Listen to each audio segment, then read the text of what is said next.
My name is St. Mayer, and I'm the Public Health Director for the San Mateo County Health System. Our environments have a huge impact on our health.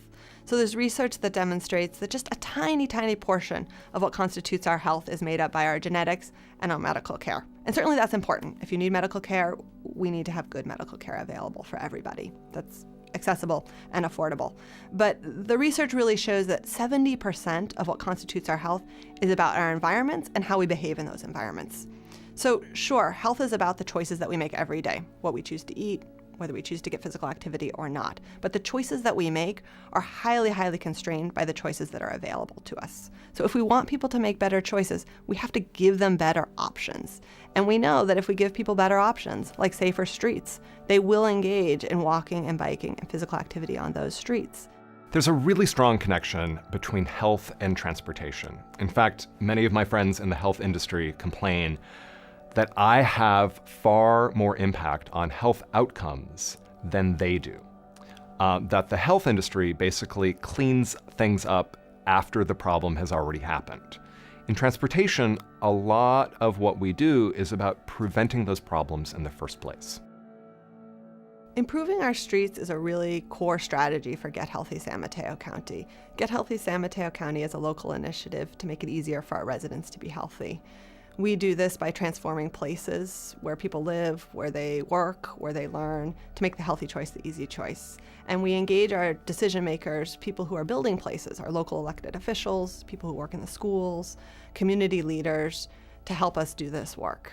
So we launched the initiative about 10 years ago, and really the intention of the initiative was to ensure that we prevent diseases before they ever occur in the first place. There's absolutely no reason why someone should develop a preventable disease if we know how to create communities which can stop that from happening. A street can provide the opportunity for many things that are good for health. So I think of them in kind of, there's four main opportunities when it comes to a street. The first is they can be a place for everyday physical activity, walking, biking, taking public transit, and physical activity is good for health. They can also be places that promote social connection. They reduce stress, they improve mental health, they make it so people know their neighbors and feel really connected to places. The third is that streets can be dangerous places if we don't design them in a healthful way. So they can be places where people have a lot of injury or even death from collisions and crashes. And so healthy streets have to prevent injury and death on their streets. And the fourth is a really big issue, but climate change is real. And a huge contributor to that at the individual level is our own emissions from driving, spending a lot of time in our cars. And so if we design streets that are healthy, we can design streets that get people out of their cars, that reduce our emissions, and help us make a positive impact on preventing worse climate change. There's no excuse for all of our streets to not be places where everyday people feel safe walking, biking, jogging, skateboarding. And yet, the design manuals that our cities and the county use start with the assumption that the only mode of transportation that really matters is the automobile. And while the automobile is very important, it's critical that our design manuals are written in such a way that provide decision makers and engineers with the right tools for balancing the needs of all modes. It's also important the way in which we measure the success of our transportation system. Right now, for the county, and for pretty much all of the municipalities in the county, there is only one tool that is used to measure the success of everything that we're asking the transportation system to do, and that's called intersection level of service, or LOS. Level of service is a measure of congestion delay, so it doesn't count, for example, the seconds of delay that are a result of you stopped at a red light. Level of service also only measures intersection delay, so it doesn't really tell us much of anything about how long it takes to drive from A to B. All it's calculating is seconds of delay associated with congestion at intersections. Level of service is also a measure of vehicle delay, rather than, say, person delay. So if you're a person aboard a 40-passenger bus, you're weighted at 1/40th the value as someone driving alone in a car.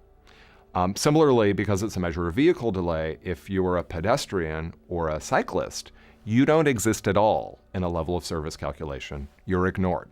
Level of service is a really useful indicator that allows us to particularly optimize signal timing in a network, figure out how many left turns that we need.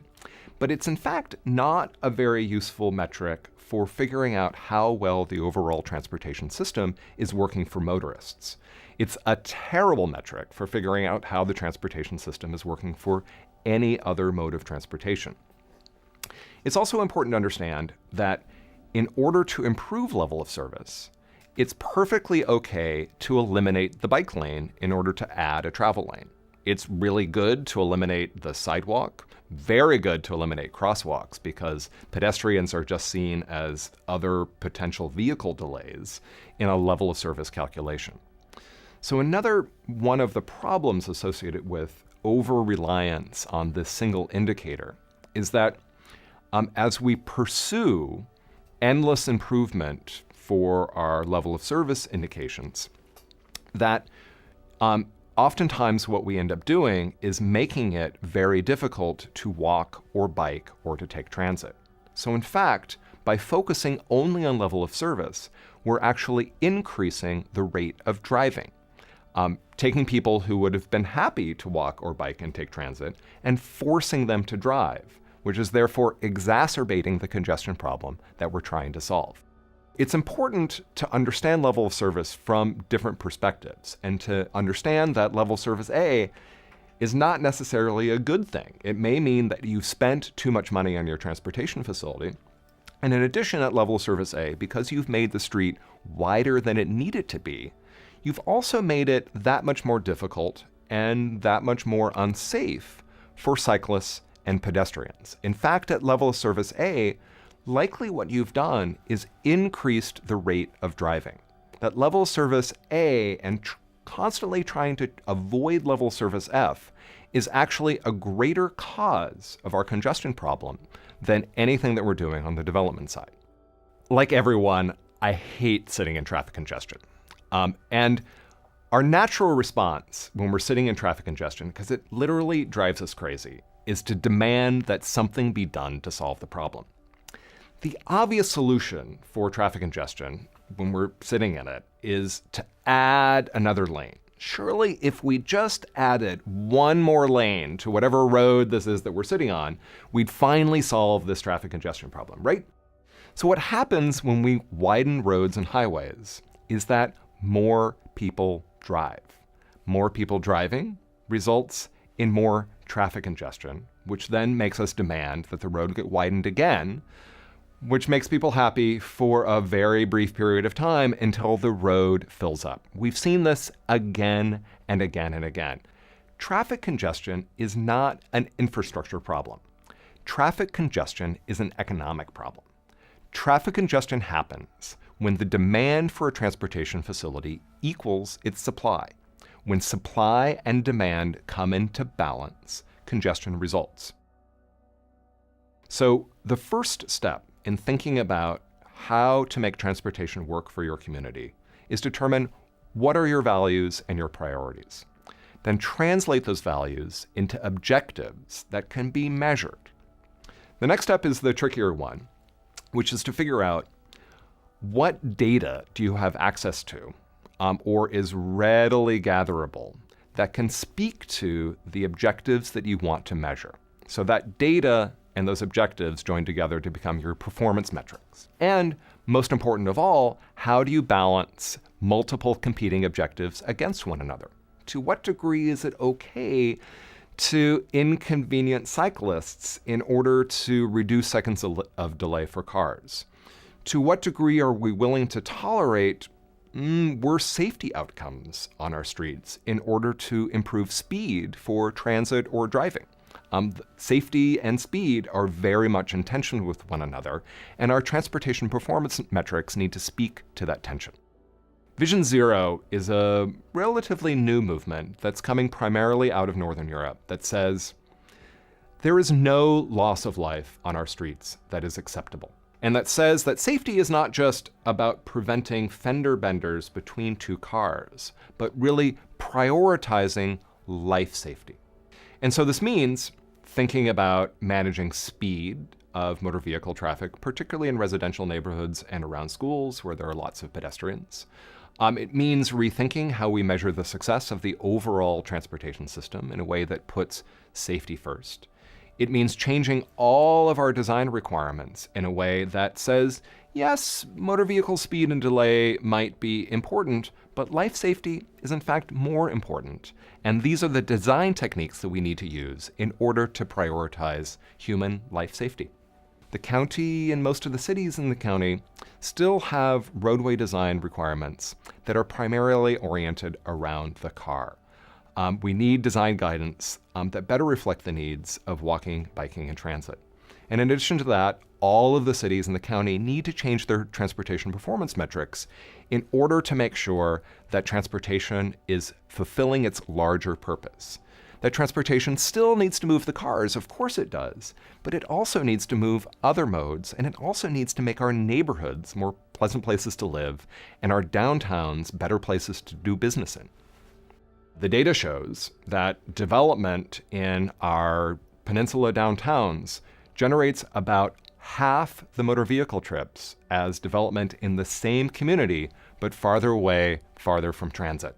And so, in fact, development in our downtowns is one of the primary solutions to our regional traffic congestion problem. And so, as I'm thinking about the future of San Mateo County and the fact that the county is continuing to grow, I know that I have no choice but to make more efficient use out of the existing transportation network.